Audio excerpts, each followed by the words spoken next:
Ito sa, dumating na ako ng Lopez. Sinabot ko talaga yung 5. Nandito ako Live na po. kanina. Okay, sa live na Okay. po. Nakalive na po tayo. Hello po. Good afternoon, mga Kapix Pro. Yes, Welcome for another isa na namang KC or Kwentong Cybersecurity. So, today, interesting po yung ating topic, no? So, andito po ang ating mga officers. So, isa-isahin ko lang po kayong tawagan. Mag-shoutout po kayo para mapilitang mag-on ng camera si Sir Mario. Mhm. Joke lang po. So, andito po si Ma'am Mean Orheta. Hello, Hello po. ma'am. Say Good, hi to hello our... po. Good afternoon po. Ayan. Sir, at nandito rin po ang ating um, napakagandang VP, Ma'am Lulu. Ay, Andyan naku. ka pa po. Maganda pala ako. Thank you. Good afternoon Yes. of po sa inyo course. lahat. Yes. At isa pa naman ding gorgeous at napakagaling na ating Dr. Bernie. Gag, Hi, talaga. Sir Burns. Hello po. Good afternoon. And last but not the least, ang nag-iisang legend at pogi, si Mhm. Sir Mario. Mag-on na ng camera Of yan. course. Hindi ako makapag-open at ako'y nakapikit ang mata. Ako'y naantok. Good afternoon. Ah, Magandang hapon. Ayan, good afternoon mga ka-Pix Pro. So, pakilagay naman sa comments, nasaan po kayo ngayon? And kamusta ang weather dyan? Kasi dito po sa amin sa Quezon, hindi ko sure kung buong Quezon po yung ganito ang weather, no? Pero dito sa amin sa Lopez ay talaga namang maulan. Kanina Ah, kumukulog-kulog pa, kaya talagang medyo nag-aalala ako sa power. Pero kaya naman, laban lang. Ayan. So, siguro we can start na po our topics. Okay? sure po. Pero tingnan natin kung may viewers na po ba tayo. Wait pala muna, baka mamaya wala pa tayong viewers. So, comment po kayo and tell us where you are. Nasaan po kayo ngayon? Kamusta ang weather in the Philippines? Ayan, ma'am, may mga comments po ba kayo na nakikita dyan? Share ko lang po yung ating Hello, ma'am. link. Mayroon naman mga ilang comments. Pero walang naglalagay kung nasan Nasaan silang sila? place. Dito po si Ma'am Ruby Dagli. Then, apos, wala, wala pa masyado, ma'am. Ayun. Ayan, meron na po. Si Sir Ray Francia. Hello po. From Bulacan. Ayun. Oh, Parang alam ni mahina Sir ang aking ano. Mario. Teacher ko yan eh. Wow. Wow. Hindi. Sinasamantala ko hindi siya makakaangal kasi meron Ayan, tayo Pero sa from isa. we have na-comment siya, sir. from Imas, from Bulacan, from Imas Cavite. Wow. Nice. Hello po. Parang wala pa nagko-comment na students. Ah. Joining pa ang Joining mga pa sila. ate. Palagay ko mahirap ang finals niya mamaya. Tapos gagamit ng No. artificial intelligence para sa sagot-sagot, no? Nako, talagang may apply nila, sir, yung mga Yung mga mapapag-usapan natin dito sa Hoy, talk na ke. to. Ayan. So, ayan, sige, 5:01 na.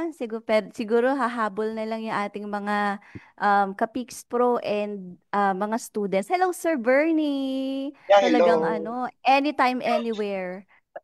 Tuloy ang kwentuhang cyber. Of course. Kailangan. Hindi pa patinag si Sir Saka Bernie. yung mga yan talagang sinasabi. Kahit nagka-prank. Yes. Buti na lang Si nag-full Sir charge ang Bernie TV ko. talaga. madaming baon niyan from Bacolod. Yes. Sir, Madaming bora pa isi-share yan. si Sir Bernie at saka si Yes, Mamean go. from Bacolod. And then magbobora pa pala. Si Ma'am Lulu din. Kasama po ba? Ay, si Ma'am Lulu ay from Bacolod din galing. Ano po? Yes, oo. Oo. Ay, hindi kami nakaabot sa ano sa wala pa kaming pupuntahan. Anyway po, ayan. Um, Share ko po yung ating topic. So, ayan, nakikita na po ba ang ating slide? Ayan, kita Yan, naman na po siguro. kita ko na ma'am. Okay, hindi ko po nakikita yung screen. Okay, so welcome po again sa Kwentong Cyber, no? So hosted by Quezon Chapter. So for today's topic, ang pagkakwentuhan po natin, ang very timely, and I think lahat ng dito ngayon sa Zoom na to ay may kanya-kanyang experiences and mga take, no, sa topic na to. So we'll talk about harnessing artificial and human intelligence responsibly and ethically in the academic world. Ayan, kasi since karamihan po sa atin kasi dito sa Quezon chapter ay nasa academe. So, ito yung ating, kumbaga ay, mastery, ano po. So, as to introduce our topic, um, today's world, no, we are witnessing a shift not in replacing human intelligence, but in collaborating with artificial intelligence. So, para lang din makorek, no, sabi nga kahapon ni Sir Mario, hindi naman natin i-replace hindi natin kailangan tanggalin yung AI. So, at hindi rin Yes. dapat i-replace ni AI ang human. So, we have Of to work course. together. It should be collaboration. So, our goal for today's topic is to explore how we can responsibly and ethically integrate artificial intelligence in the academic world while still preserving human intelligence. I'm sure yung mga students na nanonood ngayon or even professionals, no, lahat tayo ngayon nowadays gumagamit na ng AI. Hindi lang for school, for work, minsan for entertainment. Recently, ang dami ko pong nakikitang mga videos, no, na alam niyo yun, yung medyo um, ginabitan siya ng AI, yung may loved one ka, tapos may picture kayo, tapos mag-hug kayo. So medyo sentimental. Pero you Hindi, can hindi, see in everyday. Yes, sir. hindi ako makarelate sa iyo sa Ay, experience mo yan. ganun ba? Ise-send ko sa you, sir, para pwede mong i-edit kung sinong gusto mong namimiss mo from childhood, halimbawa, or gusto mo makita yung Back to iyong topic, future please. self. Okay, back to topic. Sorry po, sorry po. Nagko-commercial lang po tayo. Okay, so before we start, no, I have a question for everyone here. So, what do you personally feel when you hear the word artificial intelligence? What do you write, think, and so AI can now write, think, and solve problems. So, do you feel excited, concerned, threatened, or inspired, and why? O, di ba? Pang miss you yung question natin ngayon. Uh, Ikaw, Sir Bernie, what do you think when you hear of AI? Ano usually yung take mo doon? I'd say a mix of excitement and responsibility. Yes, excitement and um Responsibility. yes, oh tama no. It's also not just for entertainment or pampabilis ng gawain. It's also a responsibility. Yes. Because Yeah. the fact that AI can now write and think and solve the problem is a huge step forward. So of course, it opens doors to possibilities in education, healthcare, science, and of course, as well as the so it means people can access tools, express themselves better, learn more efficiently, of course, and even tackle problems or previous yung advantage. Yun ang exciting. Yes, tama yun, sir. You're right, Sir Bernie. Um, how about our other how about other people here in our Zoom? Ayun, parang nawala yata ang mga kasama ko. Ay, hello, Ma'am Ay, hello, Andy. ma'am. Ikaw, Ma'am Ayun, Mean. Ay, oh, ay, para nasa bus ata si Sir Bernie. May tagtitinda ng may commercial. Oo nga, oo. May magbibenta ng mani. mas nga ako nasa Magallanes na ako. May commercial. Pero ako Ma'am Andy, siguro mixed feelings kasi 'di ba nakaka-amaze yung kung ano yung pwedeng magawa ng AI ngayon. Parang ang dami ngayong pwedeng magawa ng AI.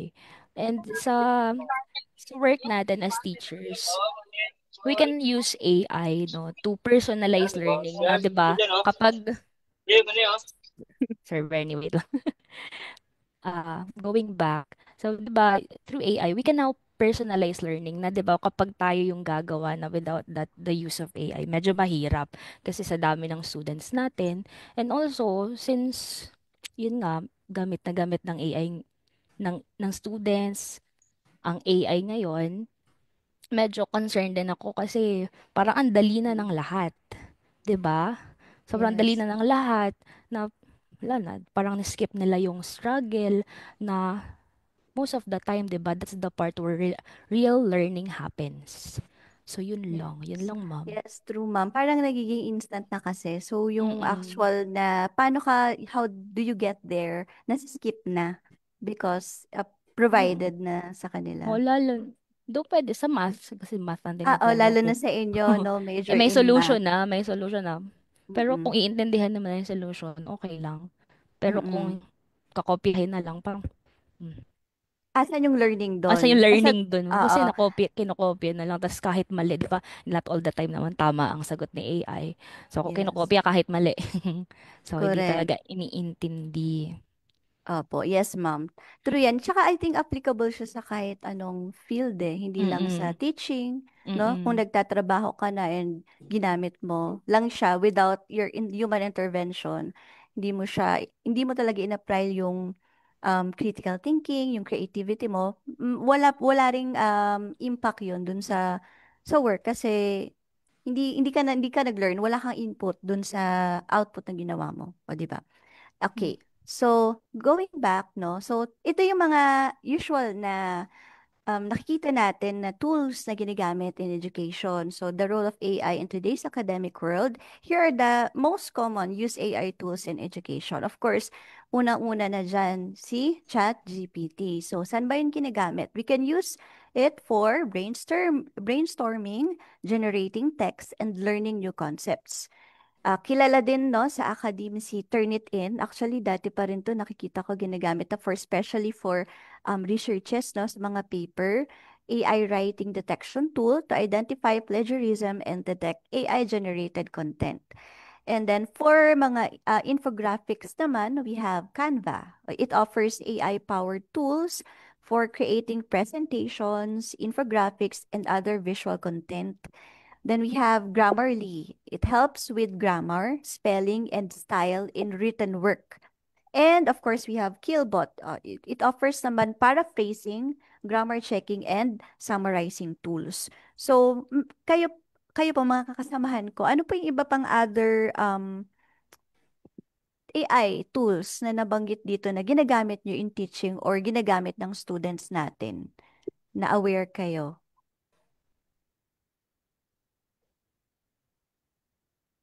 Yung, Actually sa amin, ay, yes sir. yung nakita ko, actually, di pa rin naman, pero app din siya. Yung Gamma, Yes sir. very easy to create the PowerPoint presentation. All you have to do is to encode your topic as well as the objectives. Then right away, mag-generate na siya ng sarili niya. Then maganda na ang PowerPoint. Kompleto na may pages na. Yes. Para Certain nabanggit mo yan, Sir Bird, nung nakaraan. Ano nga po uling name? Gama? Gaba? Gamma. Mm-mm. Very useful. So, ginagamit mo siya, sir, kapag Yeah. nagagawa ka ng mga presentations. Yes. Pero I have to edit pa rin siya. Yes, of course. Pero kumbaga, no, mas napapadali yung process when in terms of designing Yes. and yung mga, um, minsan yung Kasi mga may, animation, enhancement, transition. kasi ready na. May ready-made na. All you have to do Mm-mm. is to choose the design that you like. Mm-mm. Sa amin, sa mga students ko, usually talaga ChatGPT yung pinakagamit nila. Kasi ay more on coding, yan. Minsan nagte-test sila ng mga errors, but ito yung error. So, minsan ginagamit nila to ask questions. Mm.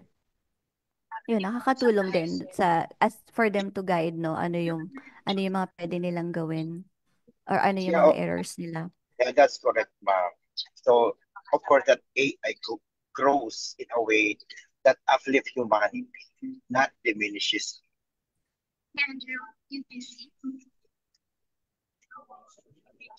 Yes, sir. Ayan, so may tanong ako ulit. So parang question and answer yung ating talk Ano? today. So para thought-provoking questions. So if AI can do many tasks we once thought only humans could do, what makes human intelligence still important in education? If AI can do many tasks we once thought only humans can do, what makes human intelligence important in education? Kung kaya na pala niyang gawin lahat before, yung mga nagagawa ng tao, what makes human intelligence still important in education?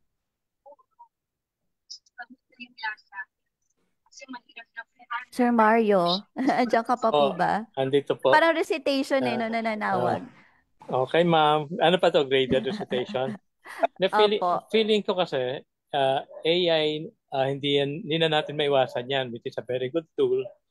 Ang kailangan natin is to address the non-technical, non-mechanical aspect. Yung, like for example, emotional quotient ng tao, Mm-mm. social quotient ng tao, adversary quotient ng tao. Kasi yon hindi mo mailalagay sa AI how a human can feel, how everyone or someone will address a certain adversary. Kanyan hindi siya pwedeng sabihin mo, pagka ganito ang gagawin mo, ito dapat play na gagawin mo. Hindi eh.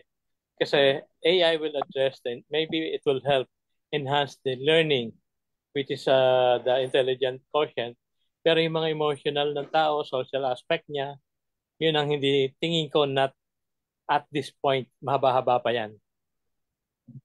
Yes, I agree, sir. Actually, hindi naman din talaga on its own magta-thrive no kung AI lang. So meron pa ring mga irreplaceable. Yes. Yes, ayan si Ma'am At Ri. Yes, sir. yun. Si Ma'am Ria, nandito na po si Ma'am Ria. Hello, Ma'am Ria. Ay, pasensya na kasi nag-biometrics pa tsaka I'm feeling indisposed. Dry throat, tapos ay may dry cough. Okay, and all this. Siguro gawa ng panahon. So, the talking point is what? Come again, Ma'am Andy? Yes, ma'am. Yung question ko po kanina is yung use of AI in education. So, sabi natin, nagiging instant na yung mga tasks ng mga students natin because of AI. So, if AI can do many tasks uh, that humans Ano can do ano pang before, magiging role natin? yeah, so it would be what makes human intelligence still important in the education.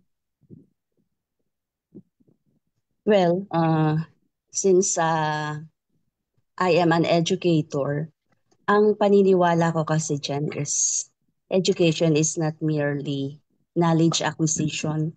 Sabi nga ng isang principle sa education, education is not only information, it is also formation.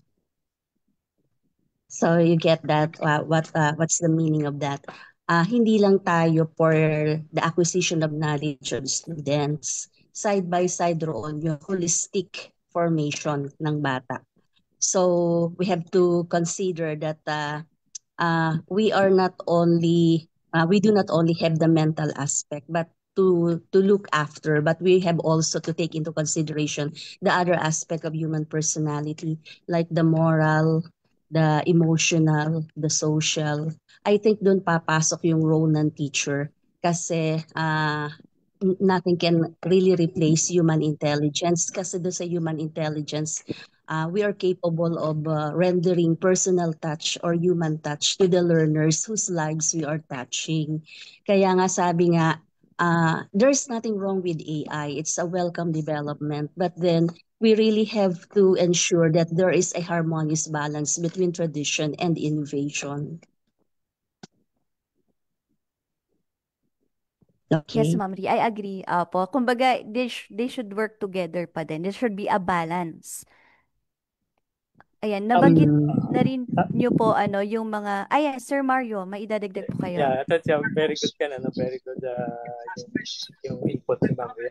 Ang nakita ko as educators, karamihan sa inyo, yung alam mo, yung foundation of using the AI. Kasi ang nangyayari ngayon is parang bawat isa kanya-kanya out of curiosity.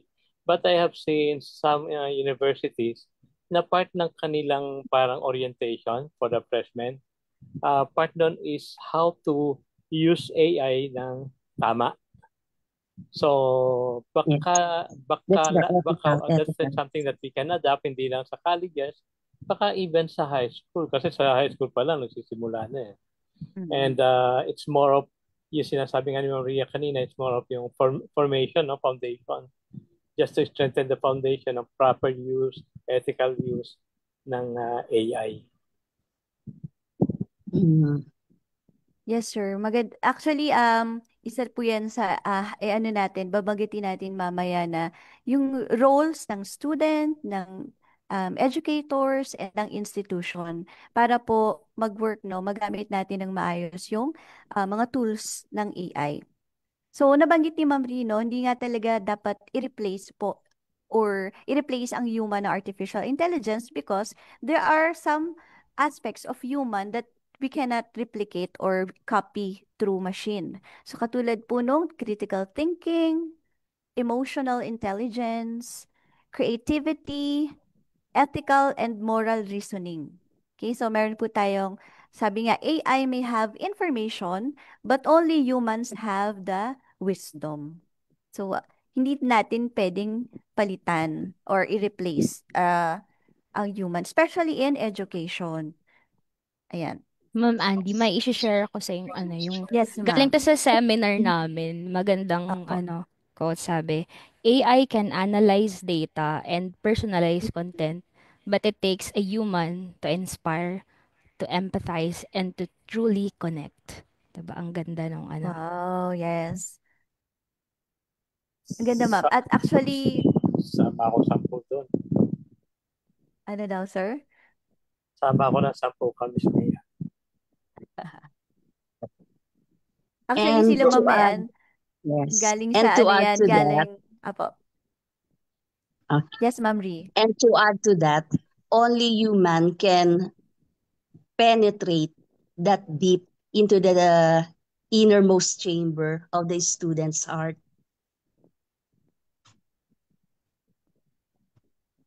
So can AI do that? Only the teachers can penetrate so deep in the inner chamber of the student's heart. Kasi tayo yung face to face with them. We are capable of not just hearing but listening to students.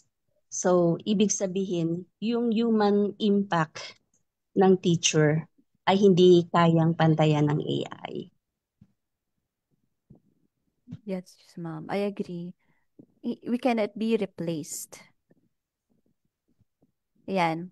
So, moving on po to the next slide. So, i-connect po natin yung mga sinabi natin. So, dapat hindi talaga purely gamitin yung AI, no? Na as it is for education. So, kailangan pa rin natin ng academic integrity. So, 'di ba meron po tayo mga kailangan din tama yung sinabi ni Sir Mario, no, na isang part ng responsibility din ng halimbawa ng mga institution is to orient or i-guide ang mga students kung paano gamitin tong mga tools na to. Kasi katulad po dito, no, meron tayong mga AI and cheating, meron mga reports or even siguro sa atin personally as a teacher, as in the academe, working in the academe, may mga experiences tayo, ano po, na yung mga students natin ay ginagamit yung AI for plagiarism or sinasubmit nila as if it's their own work.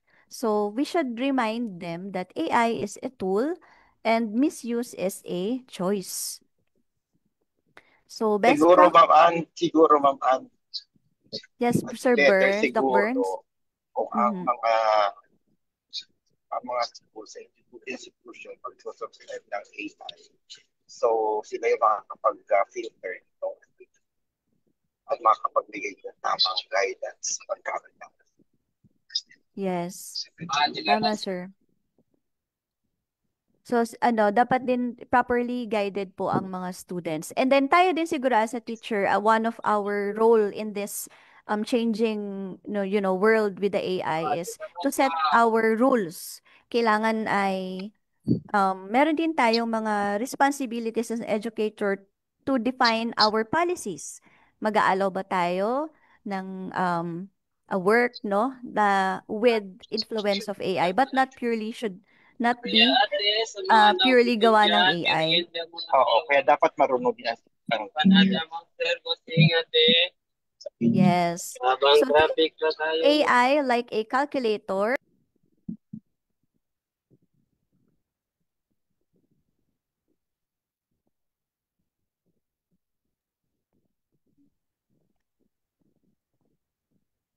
Okay. So, ayan. Next talking point po natin is responsible use. So, ayan, nabanggit ko po kanina, no, yung um, paggamit ng AI ng mga students natin sa mga outputs nila. So, tayo po ba as an educator, do we acknowledge yung mga transparency? Will we allow, kayo po ba sa mga klase nyo, nag-a-allow kayo ng transparency sa students nyo if gumamit sila ng AI? Let's say sa mga project nila or sa mga papers nila. So, ayan. So, ina-advise kasi na we use transparency with the acknowledge AI assistance just like any sources. So, katulad din ng mga related pinagkukunan ng literature ng mga students na nakasite kung saan nila kinuha. Siguro dapat din ba nakasite din kung yung kanilang output ay merong influence ng AI or ginamitan nila ng AI? And will you allow it sa Yes, inyo pong ma'am. mga reports or projects or Yes, assignments? ma'am. They should acknowledge first they use the AI.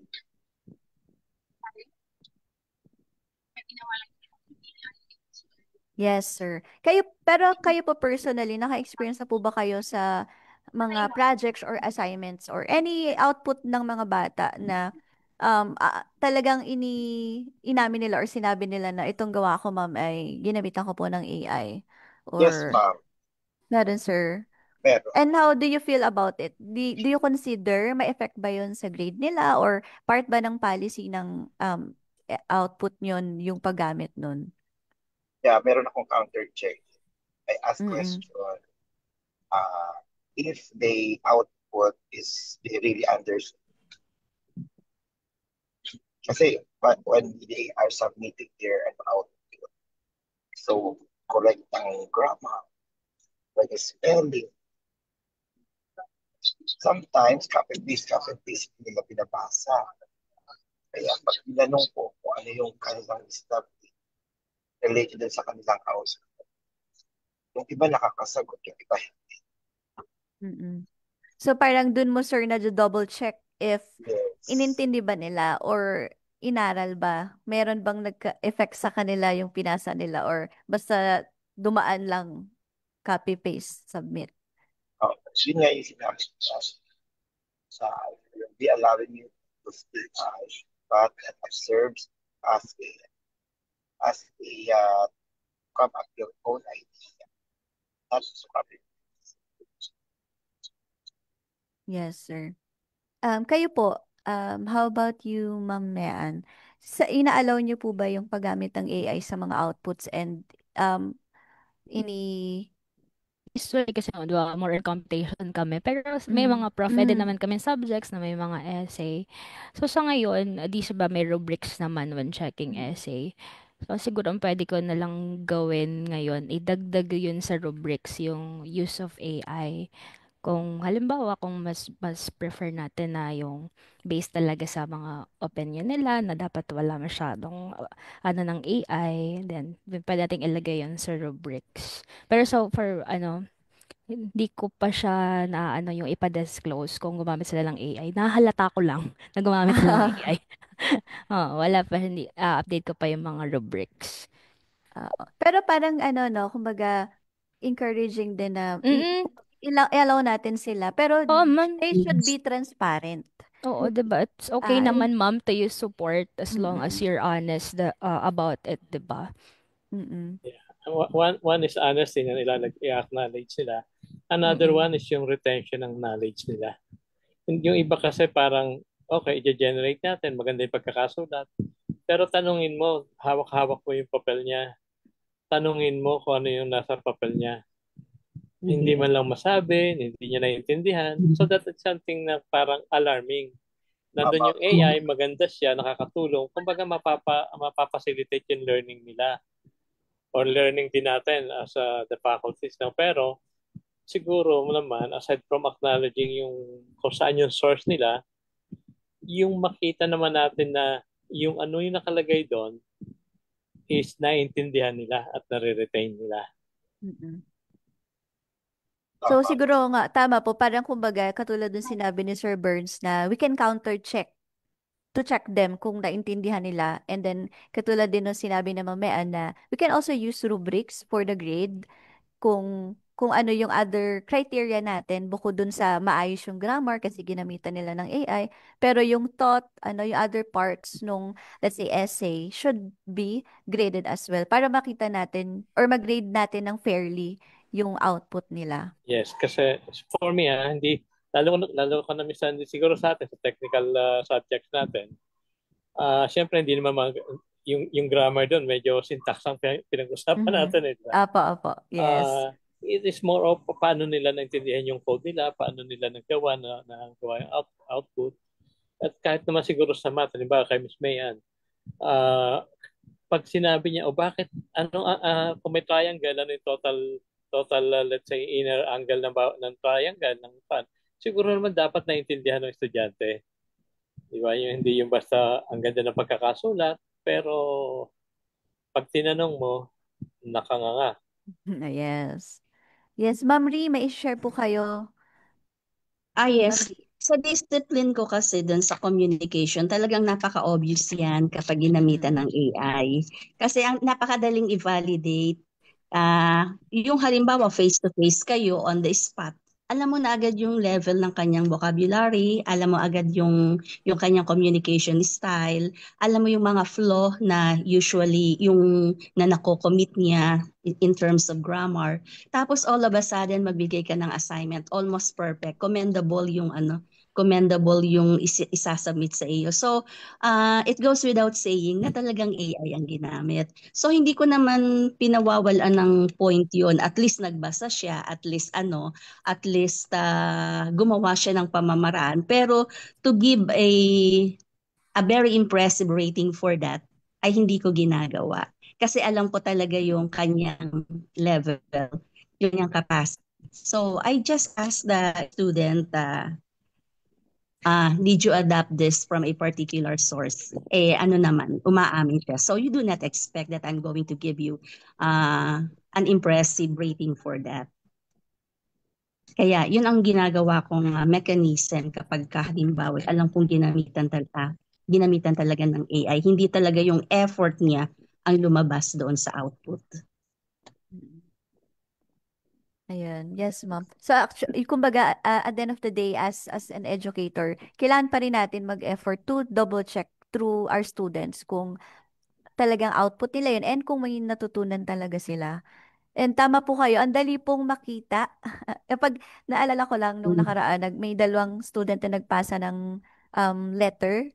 And then, sabi ko kay Ma'am Icon, hi Ma'am Icon, sabi ko, Ma'am Icon, tinan mo, halata-halata na AI to, tapos ito hindi. Kasi pag binasa mo, very structured yung AI part. Dun sa isa straight to the point ko ano lang yung gusto nila. Right, Ma'am Icon? Yes. Good afternoon po. Yes, Ma'am Andy. And addition din lang, nakikinig ako. During my class din, so siguro sa mga assignments, sometimes nagbigay ako ng assignments and tama yung sinabi ni Sir Mario. So, nagkakaroon ako ng counter check. So parang recitation. And with that, so na-check mo talaga kung may alam or yung retention dun sa binasa nila or based dun sa assignment. And sometimes yung iba talaga walang maisagot. So yun. Yan. Yes, ma'am. Actually, sa akin naman siguro sa pag mga programming subject, lalo na pag pina-assignment mo, binigay mo sa kanila yung problem, yung concept, i-apply nyo to. And then, babalik sa school to present or show me their output.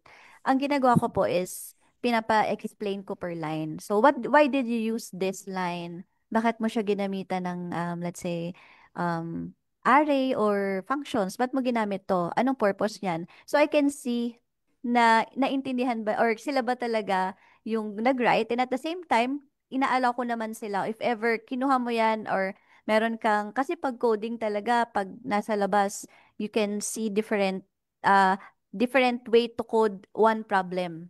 So ang hirap din hulihin kumbaga, pero makikita ko siya the way nila i-explain kung bakit yun yung ginamit nilang approach, and inaalaw ko in a way as long as they know bakit yun yung ginamit niya dun sa problem na yun.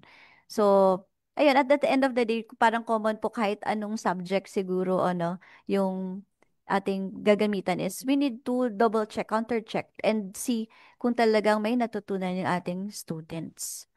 Alam mo, Miss Andy, Yes, isang sir. maganda, kasi I think we are focusing on yung the likes of ChatGPT para sa mga Mhm. research. Isang magandang makita is, for example, a mini project or whatever, or kahit na paper work design lang, saan nila gagamitin, paano nila nagagamit yung AI per se. Mhm. Not how to use AI. Like, for example, since nasa cybersecurity tayo, a lot of ngayon tools using AI para makita, ma-identify yung mga reason. Baka something na gano'n. Magamit na yung estudyante sa mga capstone nila. Baka may iniisip sila how to improve yung naalala ko noon, may sign language na 20 lamang ang pwedeng gawin, di ba? Mhm. Naalala Yes, ko may sir. something Yes, may oo. project na gano'n. So that is something na baka mas maganda using AI. Pwedeng hindi lang gawin, pero ano yung nasa isip nila, how to improve that kind of tools na naisip Mm. nila. Paano nila i-utilize yon para Yeah, may apply dun sa kanilang yes. gustong Yes. So gawin. maraming kasing Kasi pwede. mas malaki or mas malawak yung pwede nilang possibility ng application nila if they use that, incorporate nila Yes. yun compared kung they write on their own. Ayan. Yeah, So yeah. pasok po tayo sa privacy and data. Ayan. So since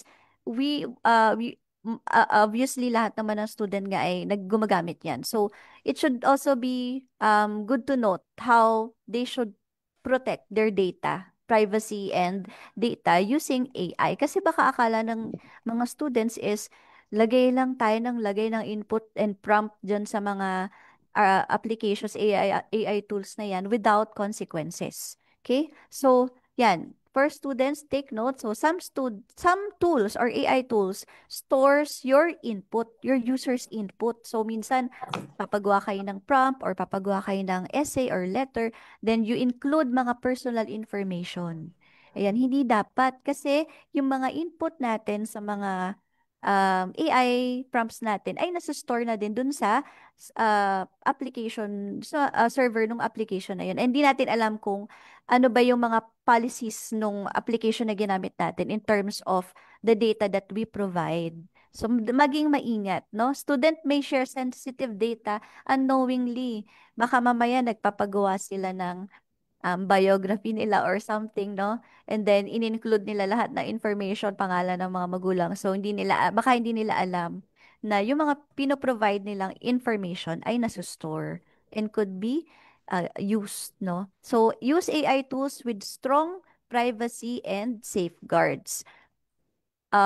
So how do we ensure, no? So para dun sa mga mostly na gumagamit ng AI, how do we ensure privacy and security? So, should be aware of what you share. Ayan. So, kailangan aware kayo ano ba yung mga information nga na nilalagay nyo dyan. avoid natin na magbigay ng mga private information. Don't input sensitive academic, financial, or institutional data unless the platform has strong privacy guarantees. Assume anything you type could be stored or reviewed by the tool developers unless stated otherwise. Okay din na chinecheck natin yung mga privacy policies ng mga ginagamit natin na AI. Be cautious also with uploading files. Hindi lang naman text or data yung nilalagay natin sa mga tools na yan.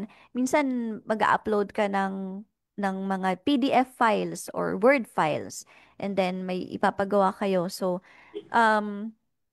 make sure na yung laman ng mga files na yon din ay walang sensitive data kayong nakalagay. Baka mamaya ay in-upload nyo yung resume nyo or yung personal data sheet nyo doon. Tapos pinapaayos nyo kay AI. So, binigay nyo na lahat ng information nyo doon sa AI too. So, be aware. And for the institution yon, gamitin, ang mas appropriate na gamitin is yung mga institutionally approved tools, especially in academic settings. So, kung ano yung mga talagang ginagamit ng institution kung saan tayo belong, yun yung i-priority nating gamitin. Ayun. So, Sir Mario, may i-share po ba kayo na other pwedeng iwasan or be aware yung mga students or even kahit sino na gumagamit ng mga AI sa pag-prompt ng mga inputs nila? Sa akin ba, kala yan eh. Maging cautious lang sila, mahirap natin pigilan yan. At saka huwag kakalimutan to always validate. Kasi not necessarily na AI is tama siya lagi or iingatan niya yung data information nyo. Malay natin kung mayroong decoy pala. Di ba? So, Yes. ingat lang. Yan. Always be cautious and know yung kung ano yung mga pinoprovide natin. Naalala ko yung last talk natin is about data privacy law kay Attorney Francisco. So yun, na-touch niya doon yung mga ina-upload natin na files sa social media, yung mga pina-public natin na information also. Ganon din yung take natin sa paggamit ng AI. Kung ano yung mga nilalagay mo dyan, parang unaware, baka napapublic na rin yung data na pinapasok natin dito. Ayun. So, dito sa talk natin, no, tatlong bagay lang yung usually na involved. We have the students, the educators, and the institutions. So, what are the roles and responsibilities of the students first? So, let's simulan natin yung students. So, the student's role is to use AI to learn, not to cheat. Ayan. Repeat after me, students. Use AI to learn, not to cheat. And also, lalo na kung open naman si teacher, no, yan, inaalaw kayo, practice transparency. Kasi eventually naman, I think may incorporate na rin yan in the future sa mga maybe syllabus natin, ano, yung mga incorporation ng mga tools na ito. So, maging transparent lang tayo and avoid natin yung paggamit ito as to cheat.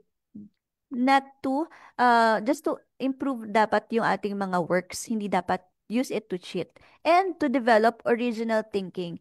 Pwede natin siyang gamitin to prompt ideas, pero tayo pa rin yung create nung gusto nating gawin. Kailangan meron pa rin intervention, human intervention from the students.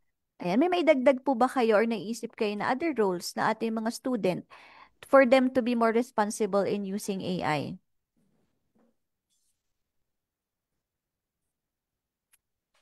Ano pa ba yung mga So, Yung sinabi mo kanina, na gamitin siya sa tool to learn, revalidate, double check. Kasi this is one of my experiences, no? Although limited naman. Dalawang estudyante halos parehas na parehas. At pag tinanong mo naman sila kung ano yung laman ng ginawa nila, parehas nila hindi ma-explain. Pangalawa, nung medyo may isa na medyo dumadaplis yung sagot niya, pinipilit kong pigain kung ano yung naintindihan niya doon sa sagot niya. Nung huli siguro nag-crack. Sir, tama yan kasi ginamit ko AI. So, i-validate natin. Hindi naman natin sinasabing wag gumamit ng AI, pero gamitin natin as a practice, as a tool to develop our learning. Mm-mm. Yes, sir. So, gamitin sa pag-learn, hindi para sa pag-cheat. Okay, let's move on to educators. So, sa atin naman po bilang educators, ano naman yung mga responsibilities natin when handling a class or handling, even us, no? Tayo, gumagamit din tayo ng tools na ito. So, first is we can define the classroom AI policy. Pwede na siguro natin yan i-incorporate nga dun sa mga rubrics natin or dun sa mga syllabus. Tama-tama, nagre-revise tayo ng syllabus. Na yung policies lang, no, ng paggamit ng AI dun sa mga output ng mga bata. Or even in our instructional materials, pwede rin naman natin gamitin yung AI sa pagtuturo. So, dapat lang meron tayong ma-define natin yung tamang policies or rules whenever we're going to use these tools or we will allow the students to use these tools. And Ang, then, yes, sir. ang idea ko dyan, idea lang Mm-mm. ha, Yes, sir. dapat hindi lang per faculty, dapat buong Mm-mm. institution. Institutional. Kasi ang iba-ibang institutions, sometimes, yung iba ina-allow nila 100%, bahala kayo. Mm-mm. Yung iba, ina-allow nila partly pero controlled. Meaning Mm-mm. may proper guidelines. Yung iba namang, sa ngayon, yung iba siguro school or what, totally hindi nila ina-allow. You can use it outside siguro, pero hindi nila ina-allow pagdating sa academe, pag nasa loob ka ng academe, Mm-mm. partly ina-allow nila pero mayroong certain conditions or guidelines. Yung isa is totally allow, bahala ka. So, I think dapat hindi per class. Sa idea ko lang to hindi Mm. dapat per classroom. It should be institutionalized. Kasi, halimbawa, dalawa tayong nagtuturo, parehas na subject. Inalaw mo, ako hindi ko inalaw. Kawawa yung estudyante ko kasi limited yung Yes. kanilang. Diba? Yun lang. Nagkakaroon ng comparison. Ano, Oo, sir? oo. Sasabihin bakit si Kumbaga, Ma'am Icon ganito? Bakit si Ma'am oo. Andy ganito? Mm-mm. Yes. So, kailangan din nag-start din sa taas or kumbaga ay follow the rules din or maybe we can revisit or review Yep, the policies. yep. Kasi I've seen na parang, yun nga, tatlong, bahala ka sa buhay nyo. Yung isa Mm-mm. is allowed dyan, pero ganito ang conditions. Yung isa is totally not allowed, pero Mm-mm. siyempre, pag nasa labas ka na to, pwede ka naman mag-aaral using that Huwag ka lang Mm-mm. pahalata. Pero sir, sa tinatakbo ng AI development ngayon, no, in everywhere, in school. So, do you think eventually, lahat ng it would come a time na schools will Ang adapt? idea ko dyan is, yung hindi mag-a-adapt, yun ang mawawala ng trabaho. Yun ang Ah, mahirap. Kasi we have to adapt, di ba? Part ng learning yun magbabago. Pero, it should be treated lang as a tool. Hindi yung parang AI na yung magaling kasi AI ginamit ko dyan, tama na yan. Hindi, kahit anong gawin mo, sabi nga ni Ms. Mayan, ang triangle, basta 180 degrees ang inner angles niyan lahat, regardless kung gumamit ka ng AI or not. Dapat naintindihan lang nila. mm-mm. Yes, Para sir. lang mapapabilis, di ba? Instead na 2 oras, baka 2 minuto mo ginagawa. At saka Mm-mm. hindi lang sana sa research nila magamit. Sama magamit nila sa mga capstone nila, sa mga thesis nila, na anong pwedeng gawin with AI na makakatulong. Mm-mm. I think naman, sir, nasa process na rin ng pagtanggap ang majority ng ng mga institutions kasi nakikita natin yung Yeah. health niya. Yes. Ang worried ko doon is, yung adoption is okay. Ang Mm-mm. nakikita ko, ang worried lang kasi nga ako is yung walang proper foundation kung paano gamitin ng maayos. Mm-mm. Doon na Mm-mm. ako nagkakakan. Baga Yes. nag-worry na, hindi pwedeng kanya-kanya. Yung Tsaka, sagutin ka ng estudyante mo, sir, tama yan kasi gumamit ako ng AI. ayan. Nako, yan ang nakakainis na sagot, sir, kapag nagpapapresent, tapos Oh, isasalpak sa'yo na doon galing. So, feeling nila agad ay tama. Okay? hindi So, nila ma-justify kasi. oo. Pero I think as long as may proper na planning and policies naman, eventually, Yeah. the Yeah. majority of the Yeah. institutions, Yun nga, nakita ko sa ibang education. institutions, sa incoming freshmen nila, meron na silang orientation on how to use, Mm-mm. proper use. Siguro dapat parang may ganon. Mm-mm. Ayan, speaking of, yan, kasunod po is yung mga roles and responsibilities ng institution. Ayan, yung sinasabi ni Sir Mario. So, ang role ng mga institutions to keep up with the evolving use of AI is to provide AI literacy training. Kasi nga, yun, baka mamaya din is sasuggest natin siya na, okay, pwede nyo tong gamitin, pero wala namang proper knowledge yung mga students doon sa mga tamang paggamit and paglagay ng information nila dun sa mga tools na ito. And then, develop ethical guidelines. And I think importante din po ito. Hindi lang basta mag-adapt, kailangan meron din tayong mga ethical guidelines kung kailan tama or kailan mali yung pag-apply ng mga tools na ito. And promote responsible innovation.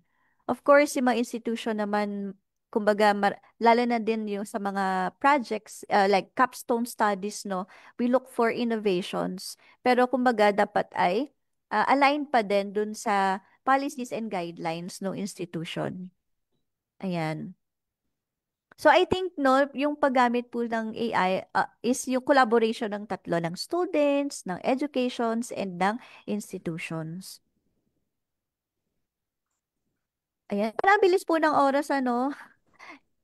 Sige, we're closing na po our talk. So sana may mga nakukuha po kayong insights dito sa ating discussion. So, future outlook, culture of innovation and integrity. Sana yung mga um, i-look forward natin. So, classrooms na ginagamitan or nagsusupport ng AI pero hindi i-replace.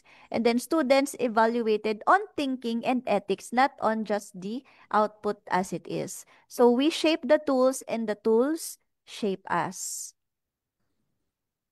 So for conclusion, ayan, ano yung mga key takeaways natin for this talk?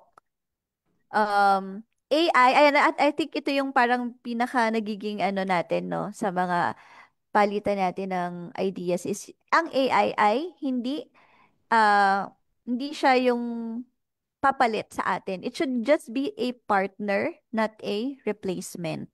So, use it to enhance learning, not to escape it. Ayan. Minsan ginagamit kasi, di ba, pag tinatamad na yung, or kahit tayo, nakakatamad na gamitan na lang natin ng instant. So, actually, yung process ng paggawa nun is yung learning na hindi na natin na-acquire if doon lang talaga tayo nakafocus sa output or doon sa para lang magawa yung project or yung assignment or yung task na na-assign sa atin. So, ayan, since we're closing, can I ask each one of us here a key takeaway po dito sa talk natin na ito na gusto nyo i-share sa ating mga listeners? Ayan, kasi ginagamit kasi di ba pag tinatamad na yung ayan, Sir Mario. Kayo Hello. po. Kayo Ayun, po then, una. binabasa ko yung ilang comments. May nakita ko Okay. kay May Miss mga comments po. Tadeo. The school Apo. must provide policies on the extent of the utilization of AI in the academy. So, Yes. tama na, para balansyado yung paggamit, hindi tayo naiiwan ng technology and tools na available at hindi rin natin na-abuse. Kasi, iba Yes. kasi yung, I want to measure the intelligence, not the paperwork. Alam mo yon, kuminsan kasi maganda ang papel, sad to say, hindi na-retain naman ng estudyante. So, I think gusto ko yung comment niya na there should be a policy. Kaya yung sabi ko kanina, institutionalized dapat. Hindi Yes. Sa institution talaga sa start. Ano po? Tama na, para balansyado yung Ayan. Meron pa po ba kayo nakitang comments, sir? Hindi ako nakaka-check ng ating online. So, yung may mga insights din po dito sa discussion, please comment sa ating live para mabasa din natin ano yung mga take nyo sa paggamit ng AI education. Or even mga students natin, ayan, mag-share kayo ng paano nyo ba siya ginagamit? How do you use AI in your mga output sa school?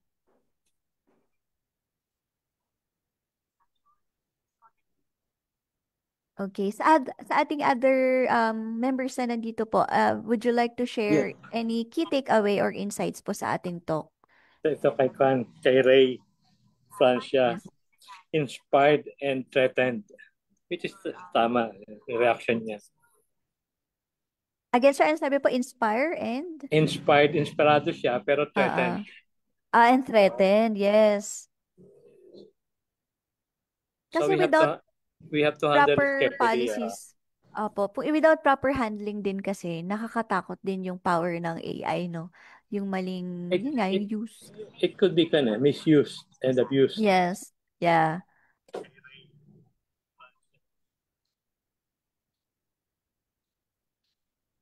Ayan. Meron pa ba, Sir Mario? Tayo nakikita dyan? English yun ba? Di ko mabasa. Makapagbasa.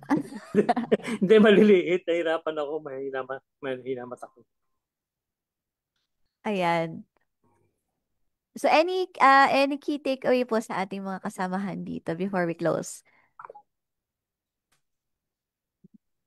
Hello, Ma'am Andy. Yes, Ma'am Icon.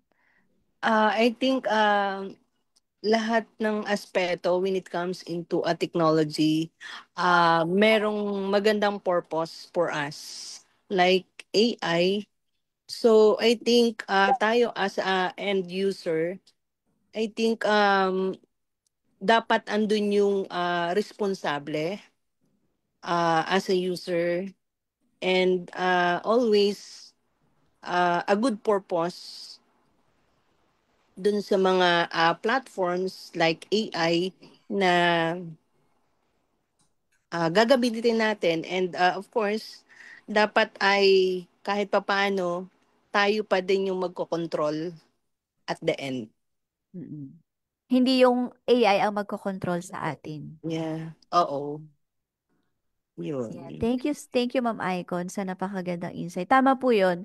Kumbaga, tayo ang magkocontrol sa AI, not the other way around. So, yes, Ma'am Mean, any final thoughts before we end po? Sa akin lang, Ma'am Andy, we can use AI, but we don't outsource thinking, no? We have to be ethical din sa paggamit ng AI. We still have to use our own ideas.